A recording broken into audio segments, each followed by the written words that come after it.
The Nebraska defense is mad. Does it matter? We'll tell you next.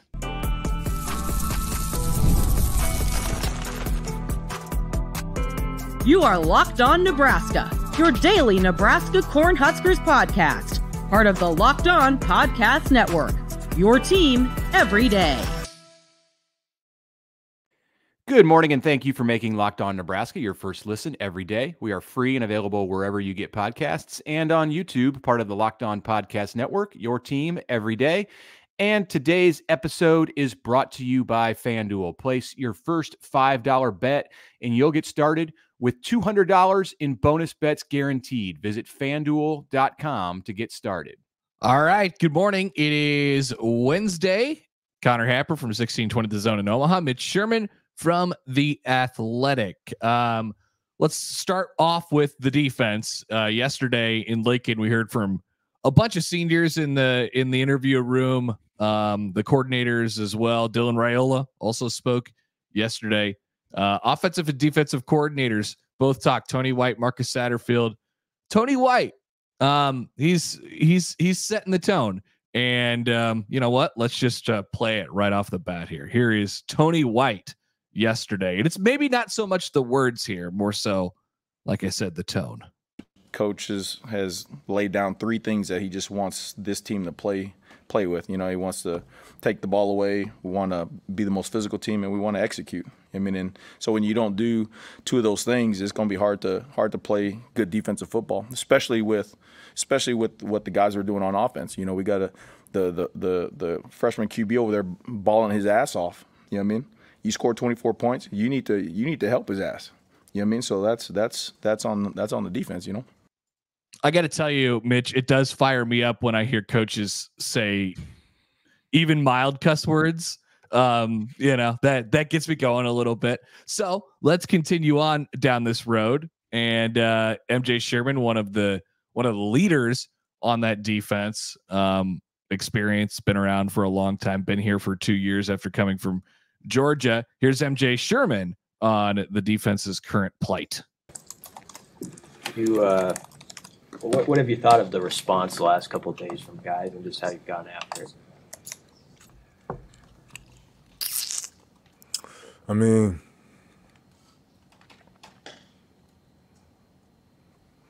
what are you supposed to do when you get punched in the mouth sometimes? Put your hands up next time. Learn from it. You know? I mean, the season ain't over. That wasn't the last game. We still got plenty more opportunities to prove who we are. You know, we just got to own up to the tape and take advantage of it. That's all. Interesting. Okay. We had to put the little mouth noise in there. That had to be a part of that clip. Yeah. So, yeah. Do you like it when Tony White and the defensive guys are ticked off? Yeah, I think frankly, I think they've missed that edge, and I know they talked about that yesterday. It was something that they clearly, so obviously had against Colorado, and just didn't against Northern Iowa and against Illinois. I don't know why. I can't figure out why it wasn't there against Illinois. I guess the Northern Iowa thing is explainable, given that you're just coming off of the emotional roller coaster and you're looking at the team across from you. Now, other people would say, well, it doesn't matter who's across from you. And that's the standard they want to hold themselves to, but it's human nature. But against Illinois in the first conference game on a Friday night with a big crowd and an atmosphere, like, I don't know. I don't really understand why that edge isn't quite there. And so I think Nebraska had to learn a lesson the hard way, and they were caught on their heels a little bit. I think they have the answers in that room to fix it and get it right. So I appreciate that they're mad about it, but it almost feels like it's like too little, too late. You let one slip just because of the laissez-faire sort of nature about how you went about it. These guys are still working through like how to be a good team, and if you're a really good team in a program where everything is in order to dominate, and I don't even want to use the 90s Nebraska teams as an example because they're so far away from what this team is and the way that they just approached daily life. Like the offseason, they were pissed off. So we could use maybe the defenses from Bo Pelini's years when they just had an edge to them. They played with an edge. And it didn't matter who the opponent was. Sure, they might have had an off week, but there was none of this like we have to get up and look mad kind of stuff. That's just kind of who they were. And I think MJ is kind of like that. So he's a guy who came from Georgia and got his introduction into college football at Georgia, which is pretty much the closest thing to Nebraska in the 90s that exists in this sport. Yeah. It's a little bit of his personality, and I think it's a lot of what he's witnessed and what he saw around him when he was at Georgia. So his task, his mission at Nebraska has been to bring that swag, that edge to Lincoln. And that's what you see when he's up at a press conference talking the way that he did on Tuesday. And I think he really means it. I don't think it's feigned. I don't think it's fake. And I don't think it's fake with Tony White at all either. Like, he's mad that the freshman quarterback is carrying the load for the defense. Like, that really doesn't sit well with Tony White. And I don't think it sits well with anybody on the defense, but I think there's a tendency, like, for this group as a whole, and I'm talking about the team and to some degree the defense, to just be pretty nice. And there's a lot of nice guys, and that's okay. Like, they can't be different people than who they are, but somewhere like in their DNA as a team, and especially as a defense, they got to find that edge. And this is like we saw at the Colorado week, and it was very real.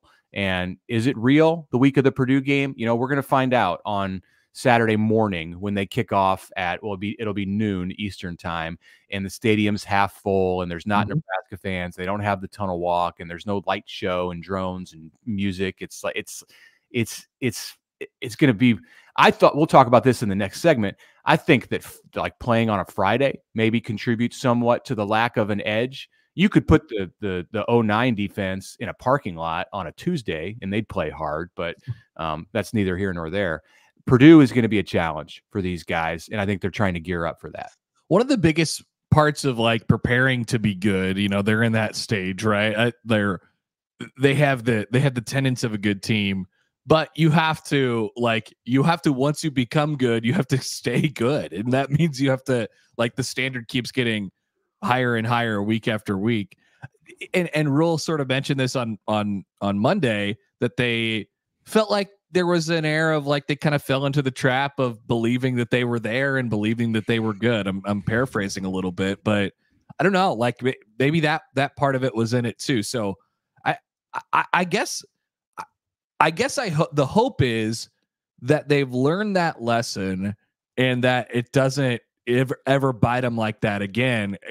Like, is it fair to say that, I don't know, they took Illinois for granted, but they just kind of thought that they arrived and you know, it was just going to be that way? Like, I guess I don't know what the mindset was going into that game, but it obviously wasn't right, because the defense has been so good from a performance perspective, you know, ever since Matt Rule has been here, and that was just not what we got on Friday night.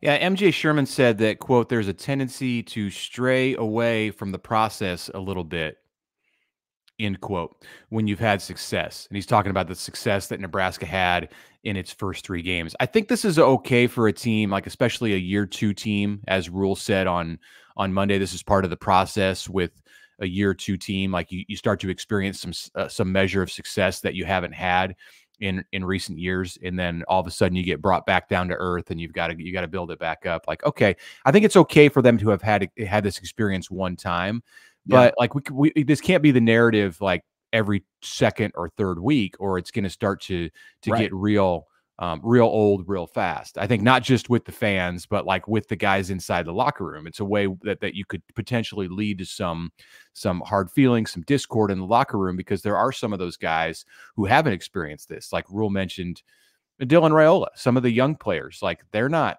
running away from from competition at all. And if they see something that they don't believe to be genuine, with the defense getting mad after they lose a game, then I think that's not going to contribute in a great way to the team chemistry. All right, let's take a quick time out here. Friday night football is the topic from both Nebraska's athletic director and on my radio show yesterday. Mitch wants to talk about something that I was talking about on my radio show, which is exciting. Very excited. I'm excited to defend myself. Appreciate you guys subscribing on YouTube, liking the videos, commenting on the videos. Continue to do that. It helps push the channel out there a little bit more. And we appreciate that continued growth as we head toward the middle of football season. We will return after this. All right, Mitch Sherman here to tell you about Roy. It is time for something new. We are going to highlight our Roy Player of the Week. First, Roy is a new platform that lets fans like you make contributions directly to your favorite athletes. Download Roy for iOS or Android. Enter the referral code Locked On, and you'll automatically be entered into a sweepstakes to win $5,000 cash. No purchase void where prohibited. So this week, we have selected Isaiah Nair, the Nebraska wide receiver, as the Roy Player of the Week because he caught 2 touchdowns against Illinois and was generally a force for Nebraska in the passing game. So if you were impressed with his performance, you can show him some love. Just hop on Roy, display your appreciation for Isaiah Nair, the Roy Player of the Week, after his standout performance, as well as what he'll continue to bring to the program. Get off the sidelines, get into the NIL game with Roy. Do it today. Also, in this break, I want to take a moment to tell you about LinkedIn. When you're hiring for your small business and you want to find quality professionals who are right for the role, use LinkedIn. Check it out at LinkedIn Jobs. It has the tools to help you find the right professionals who are right for your team fast and for free. LinkedIn is not just a job board. It helps you hire professionals who you can't find anywhere else. Even those people who aren't actively searching for a new job, they are there on LinkedIn. In a given month, more than 70% of LinkedIn users do not visit other leading job sites. So if you're not looking on LinkedIn, you're looking in the wrong place. 86% of small businesses on LinkedIn get a qualified candidate within 24 hours. Hire professionals like a professional on LinkedIn. Post your job for free at linkedin.com/lockedoncollege. That's linkedin.com/lockedoncollege. Terms and conditions apply. Okay, welcome back on this Wednesday to the Locked On Nebraska podcast. I am Mitch Sherman of The Athletic. Connor Happer of 1620 The Zone is with me. Connor, as you teased before the break, while I drove to Nebraska media availability on Tuesday between Omaha and Lincoln, I had your show on the radio.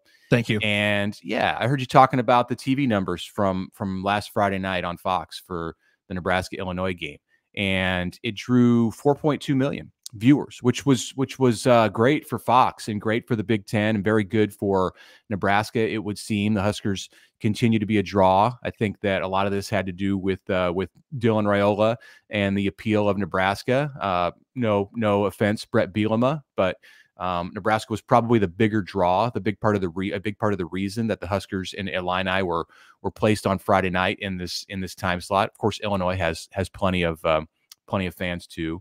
Can you tell us a little bit more, Connor, though, about what people were watching on Friday night? I found this to be quite jarring. And hilarious. So Nebraska and Illinois was the most watched thing on TV on Friday. Just period. It was the most watched thing on TV. It's good. Everything after that was either a show on Fox News or MSNBC, or there was one network television show, and then there was like secret celebrity home renovation. I think that was in there. All of these got multiple millions of viewers, not as many as Nebraska and Illinois. 2020, I think, was on there. Mm-hmm. Just a lot of junk, a lot of garbage. And whatever channel you'd like to watch the cable news networks, this is not a commentary on that. Nope. But it was pretty absurd looking at the list of what other things people were watching on Friday. And I think Fox saw that and they said, oh, if we put a football game on, a lot of people are definitely going to watch that. Like 2 million plus watched a lot of this stuff. So we're going to talk in a minute here about Friday night and Troy Dannen's thoughts on Friday night football coming back to Nebraska. But I do like, you triggered something in my head when you were having this conversation with your producer Josh on the show on Tuesday. So like, feel free to interject as I go on this tangent just a bit. I don't want to take it too far off the rails, but it's probably too late for that. So look, I am not blind to the realities of what is going on in the world. And like the next 6 weeks not on this podcast, but like the next 6 weeks they're going to be ugly, and there's just no way around it. Yeah. And we will make the pledge that this is your safe space. Locked On Nebraska is going to talk about football. We got you. And basically only football, although we're not talking about football for the next 30 seconds, as long as there's football to talk about. I understand that people have passionate feelings, but my gosh, people, it's Friday night. Like, what do you do on Saturday night if this is what you're watching on Friday night? Like, there should have been like 10 million people watching the football game because you're rotting your brain by watching this other stuff. So I guess the thought is, like, there's one football game and then there's nothing. Every television network is just always punted on Friday night because they say, all right, people go out, whatever. And then I think people, younger people, if they're not going out, they're watching movies, they're watching Netflix and whatever it might be. But everybody else who is, I don't know, above the age of 60 or 50, and that's still a lot of our country, Mitch, they are watching Gutfeld. And they are watching Rachel Maddow, and they're just parked on Fox News and MSNBC and just taking it all in from about 7 to 9:30 p.m. when they go to bed. Give it a break on Friday night. Seriously, like, watch TikTok. Right? Friday night at our house, like when there's not a good game on, and maybe in the winter when it's like 10 degrees outside, we might get some dinner, some carry out, or make something to the house. And then my wife will fall asleep, and my son and I will settle in and watch like a good episode of Dateline. Like when they have those 2-hour episodes of Dateline on. Yeah. I think that's great Friday night TV. Like it's always about a murder, and it's just the two of us watching it. And who knows what my daughter's doing. She's probably watching Lane Kiffin on TikTok. By the way, did you see Lane Kiffin? Yes, I did. Yes. Did you see watch that? Watch Lane Kiffin and his daughter on the internet. He's hilarious. I think I love Lane Kiffin. If people didn't see, he had a video that was posted after the Saturday morning at some point talking with his daughter, or she was talking with him about what she was doing that day as she put makeup on. So the kids do these videos and they call them the get ready with me's. They get ready with me, and then they just park their phone up there and they put on makeup and whatever for like, I don't know. Lane's hilarious though. 30 to 40 minutes, and then there's cut-ups of the highlights in between, basically, and it's just Lane Kiffin and his daughter, and Lane Kiffin's daughter is asking him questions that he doesn't know the answers to, and he's like, I have a tie, or whatever. Great. He's like, she just barely knows who the opponent is on that day, and she tells him that she wants to go to New York for her birthday, and he's like, we're supposed to be in the playoffs then, and she's not interested. So all right, that is better than what people are choosing to watch on Friday nights. Join TikTok. That's it. Yeah. Okay. So back to Friday nights. Troy Dannen sent a letter to the Big Ten after the Friday night game saying, please don't put us at home on Friday nights anymore because it's really hard to pull off. I know we sold out the stadium and everything looked fine and the drones worked this week, but we had to cancel class. And by the way, Michigan's not going on Friday night, and they complained about it. So we're going to complain about it. And I know this won't matter, but thank you very much for listening. And I wrote a letter so my fans are happy. So that's a really good summation of things, by the way. I'm sorry, Troy Dannen, like it went really well. And like from pretty much every aspect, aside from the canceling classes part. and it was a smash hit on TV. It ended up being the third most watched game of the week, period. Wow. It was a light slate, obviously, just this past weekend here. But it was the third most watched game. It's a brand. It's 2 ranked teams.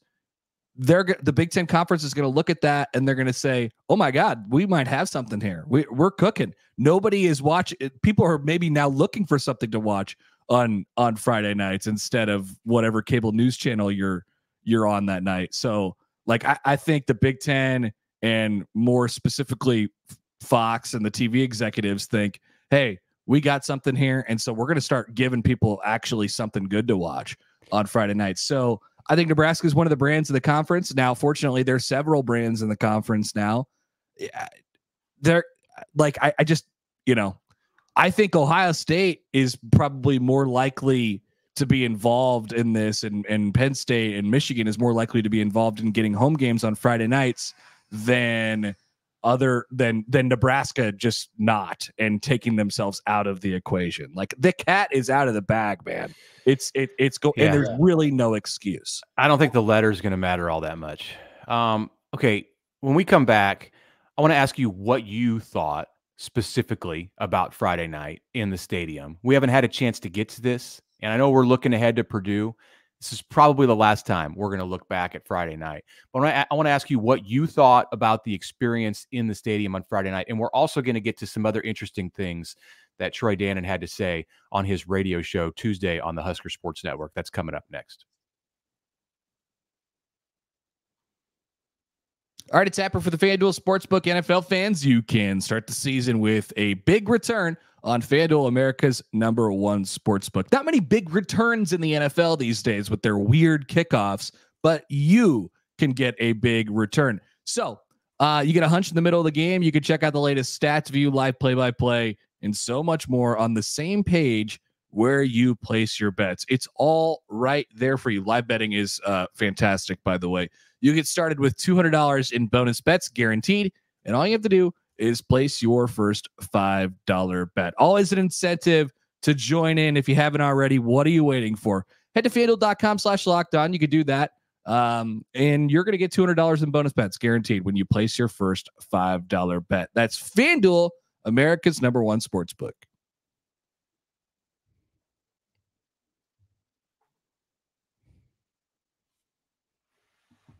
I was Mitch. Welcome back, everybody. I ran into a bunch of people in the press box and talked to a couple local news people on Friday night, and I asked them. They hated it, didn't they? They sure did. I was like, "What? You guys are probably spread pretty thin. You got your people out at high school games and stuff like that." And I go, "Come on, as a one-off, like once every one Friday home game every 2-3 years," and they're like, no, I don't know. I liked it. I thought it was unique. I love when you get Nebraskans in a different situation than what it normally is. Like, the argument to it is that they're always going to show up and be the best on a regular Saturday anyway. So why do we need to change this around to try and get some different new energy in there? Like, if you're just thinking about it from a fan perspective. And I hear that. Like, people are going to, from a TV perspective, people are going to watch Nebraska on a Saturday. They're always going to rate because Nebraska is a brand. So why do we need to put them on Friday? And I understand that. But I do think it creates something unique. It creates something different. It was a different, drive into Lincoln. It was, pushing your Friday and Saturday all into one. And it was kind of exhausting. But then you got the reprieve of Saturday, just kind of kicking back and watching the rest of college football. I enjoyed that part. Like, I like it. I'm pretty convinced. I'm in. It doesn't need to be every week. It doesn't need to be once more than once. It does not need to be every week. It doesn't need to be more than once every 2 or 3 years. But I'm in when the Big Ten says so. I say you get your reprieve on Saturday when Nebraska has a bye. And there's a couple of those on the schedule this year. And I think by the time we get through 2 of those and we had this empty Saturday after Nebraska played on a Friday, it's going to seem like, come on, this is too many Saturdays without Nebraska football in the fall. Right now, we're just one into it, so it's not grating in that way. I will speak for 1 minute about this. I did not like it. I did not like I did not like getting up on a Friday. Well, I want my Saturday morning to involve coffee and seeing my family around the house and college game day or big noon kickoff. And maybe if it's a later kick, I get in a workout and I start thinking about football and there's some early games on. And then I get on the road to Lincoln and it feels like Saturday and it looks like Saturday. And I get to Lincoln and there's other games on and you get to just sit down and watch football and it's all about football. And then the team gets there. No, it was none of that. It was like 11 o'clock. And I'm like, okay, it's time to go to Lincoln because there's a game today. And I thought, well, if I get there, it's going to be noon and the game's 7 hours away and there's going to be nothing to do. I was just way out of sorts. And I sensed that maybe a lot of Nebraska fans were like that too, where it just felt off. Sure. That's what it was for me. Like at 3:30 in the afternoon, I'm sitting in my seat and I got there around 3. And I'm like, I have to get out of here. I got to go do something. I ended up at Barrymore's, the bar downtown, visiting with a few friends. Like just texted somebody and said, "Hey, what are you doing? Where are you at? Like I'm going to meet up with you," which is never what I do on a Saturday in Lincoln because I'm watching football.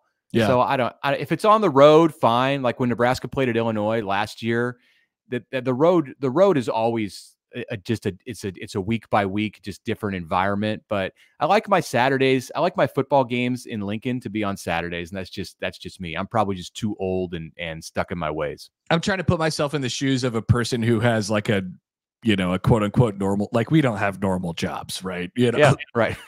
True. So like for the person, you got to work on Friday morning at 7:30 or 8, and then you left at 4, and then you stopped back home for a couple minutes, and then you went to the football game like it was a basketball game. That is weird, but it's unique. And I'm like, I don't need everything to be the same all the time. I like when it's different. I don't either. That's why I have the job that I have, because I appreciate kind of not knowing what's going to happen. We just kind of roll with it. But yeah, it was definitely different. I imagine very taxing on the people who have quote unquote normal jobs. I don't need everything to be the same all the time either. Sorry, I'm dropping things. I don't need everything to be the same all the time either, but I do like my football Saturdays in Lincoln to be the same. So is that too much to ask? That's really one of the sacred things in life, and I would like that to be the same. Like so many other stuff, you want to change it. You want to go grocery shopping on a different day. You want to play basketball on a different day. You want to watch a certain show fine. Just give me football at home at Memorial Stadium on a Saturday, please. That's all I ask. Yeah. We just hope that Nebraska never moves to the MAC and Mitch doesn't have to cover a game on a Tuesday night. I know. So speaking of the stadium, Troy Dannen was on the Husker Sports Network on Tuesday night, the Nebraska athletic director, and he was asked the question that really everyone is asking around the stadium this year. Where's the Wi-Fi? What's going on with the Wi-Fi? So Nebraska kind of repositioned its Wi-Fi because they went cashless in the concourses with the concessions, which, as it turns out, leads to them making a lot more money when they don't have to much more money. Yes, yeah, I didn't anticipate that big of a jump. It was like from 400,000 to 900,000 per home game on concessions. Wow, good for them.